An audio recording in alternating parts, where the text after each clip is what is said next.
Hello, maayong adlaw. Ako di ay si Miracle. Welcome to Bohol 5 Area Program.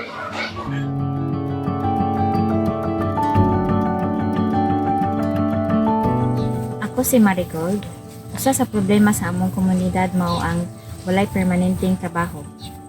Ang nanguna nga panginabuhian namo dinhi mao ang pagpanguma. Tungod niini, wala kami may regular nga kakuhaan sa among pangadlaw-adlaw nga panginahanglan sama sa pagkaon, gasuhan sa eskwelahan, panginahanglang medikal ug uban pa. Ako si Roxanne. Isa sa dakong problema sa among komunidad mao ang tinubdan sa limpyo nga tubig mainom. At tabay ang kuhaanan namo dinhi. Tungod niini, duna kami mga kaso sa mga sakit na makuha sa dili limpyo nga tubig, sama sa kalibanga, katol-katol, sa panit o uban pa.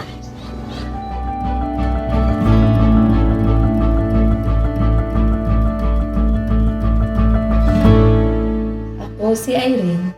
Adunay mga kabataan dinhi sa among barangay nga gibiyaan sa ilang mga ginikanan, gibilin sa parinte o silingan ug walay suporta gikan sa ilang mga ginikanan.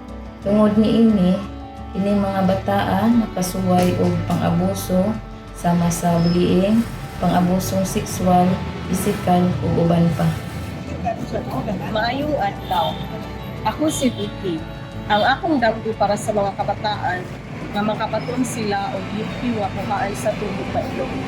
Makahumanis sa ilang pagskwela aron dunay maayong trabaho. Sa umabot nga panahon, ang matag usa ka pamilya makapaton og regular nga kakuhaan sa panginabuhian aron magamit sa adlaw-adlaw nga panginahanglan.